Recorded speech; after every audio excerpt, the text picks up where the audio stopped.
And now we will be going over to Claire. So Claire, how are you this evening? Thank you for joining us.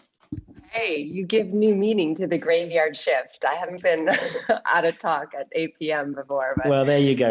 I thank you for keeping me up to an adult hour. I really appreciate it. Normally go to bed at 7:30 these days. And apologies, I have a nursery or school inflicted cold, so I'm a bit clogged at the moment. But I'm really excited to be here. I've been trying to come and attend this festival for a couple of years now, and I've been watching it in admiration. I'm really excited to tell my story and to meet more of you. So yeah, indeed, we were hoping obviously to have you over in person originally, but it's great that you can join us online, and thank you ever so much for that. And you know, the format that we said we would do this is to have a bit of a kind of a fireside chat, if you can have such a thing on Zoom, and for me to ask you a few questions about your experience over the years. And so just to begin with, obviously we've just heard your accent. So you're not from the UK. You're originally, I think, from Canada, and you started your first business in Toronto. Is that right? So do you want to just explain what your first business was and sort of why you started that?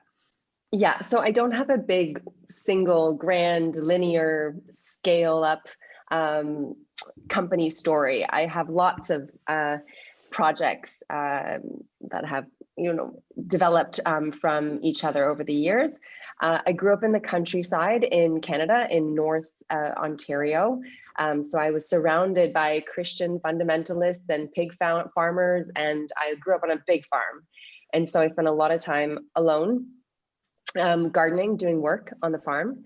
And that helped me cultivate my sense of imagination and also a bit of resilience, and essentially being okay on my own. I went to university in Toronto, where I studied a whole variety of subjects, art and religion and literature, and fine art and architecture. And my first business was a landscape architecture company. I got fired from a waitressing job. First year university, I get a waitressing job. I'm a woman. That's what I see other girls in university doing, and I immediately hated it. And I got fired. And so I thought, what is it that I can do? Well, I love working outside. I love designing and building gardens. So I started a company called Aesthetic Earthworks, which basically focused on organic gardens, using indigenous plant materials, environmentally friendly construction techniques. And I built that business from the ground up. I borrowed $4,000 from my parents to buy this secondhand truck, and I loaded it with really smelly organic fertilizers, and I bought all my tools. And then over time had a nice fleet of beautiful Toyota Tacomas, all branded, and like all this scaled company. And we really specialized in sustainability, and our brand, our marketing, our staff base was all embodied that purpose. And we serviced high-end residential customers. And so we had a kind of niche service, so that enabled me to charge premium prices. And then in 2009, a competitor company, a more commercial developer, asked to buy the company. And so I sold it and managed the merger of my company, my staff, our IP, our clients, over to this new company. It took me about a year to get the payout, and then came to the UK. Yeah, so quite well. I mean, just in that little bit of the story, there's quite a few things there that are really of interest. So first of all, it was a business you grew and took through to what we call the exit, of course, which is where you're able to sell it on. I mean, what was that sort of negotiation like, and how easy? Obviously you had a bit of period of time where you had to work with them or complete the deal. How, selling the business is kind of an ultimate aim often for a company. So how did you find that part of the negotiation? Yeah, it's quite a philosophical exercise, because your business is only worth what someone's going to pay for it at any given time. And it was 2009 credit crisis, and Canada, granted, didn't experience the same degree of a financial crisis as the US and the UK. So there was a lot more capital circulating, but it was still a tough time, and I definitely didn't get what I could have got for the business. But and it was a game of cat and mouse and lots of patience. So it's the conversation back and forth between purchaser and the company being purchased is very interesting, because there's lots of little tests, and the kind of psychology of negotiation is quite interesting. So I found it stressful, but also interesting and strategic. It's like a chess game, and it requires a lot of patience and confidence. Yes, it's hard you will be emotionally involved, but it's hard to take a step back and look at the bigger picture. And as you were sort of saying, it's difficult to know whether you're getting the right amount for your business. If you held on, could you have got more? And all of this sort of reasoning that goes on. So really interesting, because then you came over to the UK and actually went and did an MBA at Imperial College in London. So why did you feel that, having gone through the whole cycle of starting, growing and exiting a business, that you could actually maybe learn more as an MBA? Because I felt woefully ill prepared, and my parents were teachers, and I was the first business person in my family, and I felt like I was constantly making mistakes because I was doing it trial and error. And I felt like I didn't have the language to scale. I didn't have the language of financial management. I didn't understand valuation at the time. Like, I didn't sell my business for a multiple of my revenues. I sold my business for a fraction of the revenues I was making. So, and it was a good fraction, because it enabled lots of other opportunities in the future. But, I just felt, I felt like I didn't have a business education. I had a lot of experience. And then doing the MBA, it was a great way to integrate into the UK. You met, 90 really interesting people in London. But really what that taught me was that I had built up a lot of skill and had a lot of really valuable experience, but I just didn't have the lexicon. So it gave me the lexicon. It was a very expensive dictionary about how to communicate what I was doing. Yeah, and did you find many people in the cohort that you were with had already gone through the experience of buying and selling a business, or at least running a business, or were they actually quite green with that? And because my experience with MBAs that I've come across is a lot of people haven't actually run a business. So what was your cohort like? Yeah, it was the individuals were, I think they had very impressive careers, and I did my MBA at Imperial College, so it didn't attract just financiers and consultants. It attracted a wide variety of people from across the world. So there was a great group of people from China and from India who had really interesting business ideas and wanted to be part of a kind of global business community. And people were, some of my colleagues were waiting to have the family business handed down to them, or wanted to be entrepreneurial and shift careers. But I suppose I called myself like the dirtiest entrepreneur, literally, because my business was in like shifting soil and planting stuff, but also because I felt like I had a lot of the grit of starting from scratch and making all of the mistakes, and feeling like a kind of fish out of water, an outsider in what was a very established industry driven by men, machinery, and very traditional processes. I was a young woman with like these ideas and a very unconventional style, both in terms of what we created, but also in the way that I did business. And that was a positive, but I always felt insecure about it because I didn't have another person telling me, well, that's a good thing. Yeah.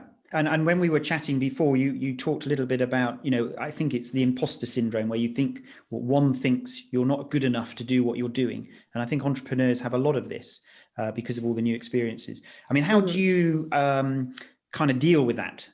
How do you cope with this? Yeah, well, that's why I did my MBA, because I thought that would help with my imposter syndrome. I was like, well, at least I have an MBA. Yeah. That's good. But in reality, it's a lot of, I think, personal development and personal management. So I think as an entrepreneur, you not only have to work at your business, you have to work at yourself, and getting to know yourself, your personality type, your learning styles, your blind spots, your biases is a really important part of being an entrepreneur, and being able to communicate with others and know how you impact on others. And so the personal development, I invest in personal development. And I think that's really important, like exercising, having a good regime, meditating, controlling the anxieties, and continuing to work on your communication style, your leadership style, understanding people better. And those are like the soft skills and the like kind of personal management component of entrepreneurship that doesn't get talked a lot or taught very much in these in my MBA. Didn't talk about it at all. It didn't talk really about what does it mean to be a good leader, how do you deal with the pain and the struggle and the loneliness. So that I think is a really interesting part. And I think some of the best entrepreneurs I know have quite a sophisticated way of learning about themselves and trying to manage themselves. Yeah, and sort of coping mechanisms. Yeah.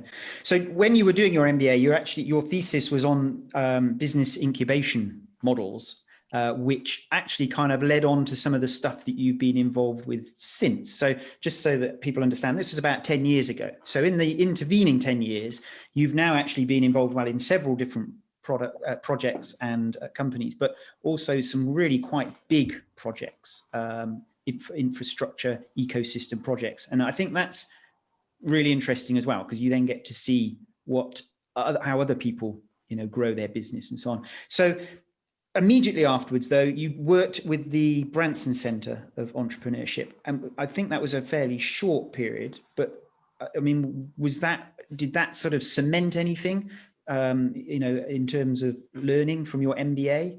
Yeah, so I decided to write my thesis on business incubators and accelerators, and this kind of early concept of innovation centers at the time.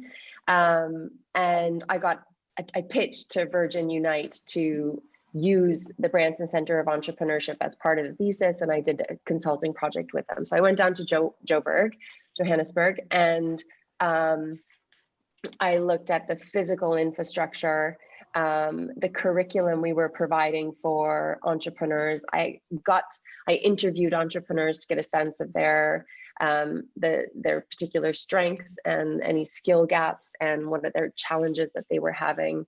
And I was passionate about creating services and content that helped entrepreneurs. And it was extremely moving, that experience, because this here was a collection of predominantly Black entrepreneurs in the central business district of Johannesburg. The company was a fashion designer who literally collect discarded materials and sew them in his own shop. Another company had a video game operation out of a shipping container in Soweto that I went to visit, very, very nerve-wrackingly. And these businesses weren't just facing funding gap issues. They were facing the threat of theft, the threat of violence, the threat of not having the opportunities that they deserve, rightfully, building capital from the very, after generations of that population had capital stolen from them. These were entrepreneurs who were starting from the bottom. And so that was really moving and inspiring project. Yeah, real eye opener. And then you got involved in the Level 39 project in Canary Wharf, which is the, for those that don't know, the sort of Fintech centre in London, and has been growing ever since. So you sort of ended up getting involved in a kind of an ecosystem in London, which sort of specialises in finance technology, cybersecurity to an extent. And obviously your background is not technical in that sense. So how did you find that kind of leap into really kind of tech area? Yeah, I was very the same. I was like a total outsider. Not only I had no experience in financial services and no experience in the technology sector, but I was extremely passionate about supporting entrepreneurs and helping them build business models that were competitive, that got to market, that secured financing and talent and customers. And I thought it was an industry that was very difficult to operate in because of regulatory hurdles, because of the existing established banks were anti-competitive at the time. There were policy inequalities, and being a fintech entrepreneur was actually extremely challenging. And so I just got into the content, asked shed loads of questions, went to tons of networking events, interviewed entrepreneurs, and then developed the service and programming model for Level 39. So we were running hackathons and accelerator programs and bringing in the banks who were buying the enterprise software solutions that the Level 39 companies were producing. We were running roundtables on kind of blockchain, the blockchain technology and its various applications and risks. We were part of very kind of early stage brand awareness exercise, I think, in the UK about the potential of fintech, because we would just saw the emergence of peer-to-peer lenders and crowdfunders and different financing providers and various different technology companies that were trying to compete and provide digitally first financial services. And so that was very exciting. It felt like we were part of a real movement of change, especially with the backdrop of the financial crisis. So people were completely disillusioned with the banks, and they were upset that the government bailed them out, and they were disappointed with how the customer experience. So now that we're all starting to use Revolut and Monzo and Asimo and various different rate setter and Crowdcube, and we're getting more familiar with the potential of these new financial services businesses, but at the time it felt new and exciting, and that's why Number 10 approached us, because David Cameron's government was very interested in supporting the revitalization of the financial services sector, and driving more investment into that sector, and really kind of bringing that community together. And so I was asked to be the founding CEO for Innovate Finance, which is a new membership trade body for fintech in the UK, and that was very exciting. But yeah, I completely felt like an imposter. Like I was a landscaping entrepreneur, and I was walking into Number 10 and talking about the financial services industry. So, but it was constant learning, and you're always absorbing what people are telling you. You are researching late into the night. And I like that because it allows you to speak to, I think personally, one of my great strengths / weaknesses is that I like to just try it out. So just speak it out, give it a shot, not be afraid if you are the newest person in the room to just contribute. And I think that I've spoken out of turn a lot in my life, but I've also, with that skill, kind of enabled me to enter into completely new industries. I mean, in that sort of environment in London, where there are lots of political players as well as people that want to get on with it, maybe.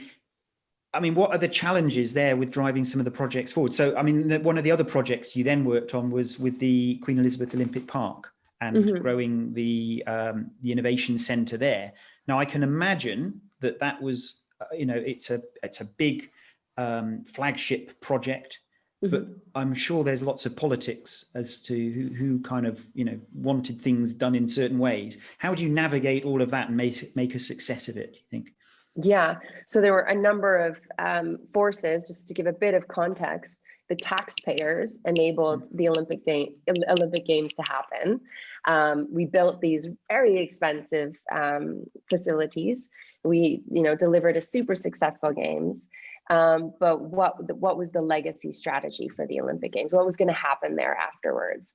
And it was very important to the London Legacy Development Corporation, which owns all the land and the assets, to create a strategy that included entrepreneurs, innovation, bringing different groups of people together, and creating a space and set of services that would engage with local populations, because the Queen Elizabeth Olympic Park is also surrounded by some of the poorest boroughs in London. So we were also dealing with the social and political challenges of regeneration, whereby artists had been kicked out of their studios, entrepreneurs had to leave cheaper real estate and office space to vacate further east. So that was part of the challenge there. I mean, I'm also guessing that, you bring a different perspective to all of these challenges as well. So your experience of having grown the business in Canada, your experience of having worked in Johannesburg, for example, your experience of having worked with lots of different people in your cohort when you did your MBA, all of these things kind of help build up a bigger perspective that allows you to bring different insight to these kind of problems. Yeah, I think an innovation ecosystem has to be an environment where many different stakeholders can flourish, which means you have to design like engagement mechanisms for the big corporate so they feel like they're getting value out of sponsoring young companies or sponsoring accelerator programs. You have to create a membership option for the graduate who has zero money and needs a space and a community and some support services to grow their company. I've been working with real estate developers predominantly, who I've got my funding from to create the physical space. And they're interested in occupancy, value of the asset. They have a different language. And then your political stakeholders are talking about jobs and investment. So everybody has a different language and everyone has different interest in why do I engage in an innovation ecosystem? What's it going to do for me? Is it going to grow my business? Is it going to differentiate me? Is it great branding? Is it going to make my asset worth a lot more?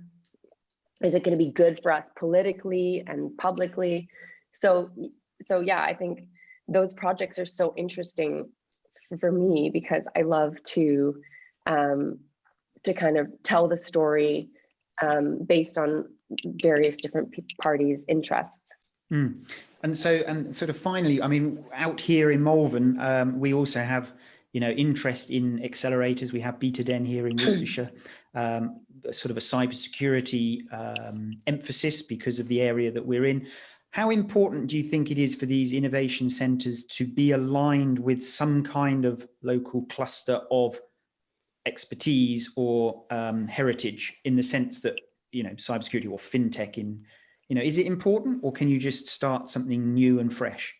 So I think starting any kind of innovation center project, you have to look at the local assets, the university specialisms, the also the ethos of the people or the city. And you have to build the brand and the focus and the programming based on that. I'm so sorry. And I think this is now is an amazing time for various different regions across the UK to attract talent and companies, because the center of London is the quietest place you've ever been. And so there's new opportunities for emerging cities and emerging clusters. And that now we're working in a virtual environment. There's a real need for cities, regional cities, to pump prime entrepreneurship and focus on what industry might become their competitive advantage. When you map out the UK, I think it's important in any business to understand what is your competitive advantage. And so, as Nikki was saying, you need a damn good brand and a damn good purpose, and like the visuals and the narrative have to be there. And you also need to understand what is it that's so special about your location. Cheap office space, amazing bagels, like whatever it might be, like a huge concentration of cybersecurity engineers, whatever it might be. Yeah. And that you've got to package up and sell to the world, not just the UK or the local city region, but we can now sell it to the world. And I think that's another big challenge for us. You know, London tries to be an internationally integrated city, and now the regions have to do that too. Yeah, very interesting. Very good. Thank you ever so much. Really, really interesting.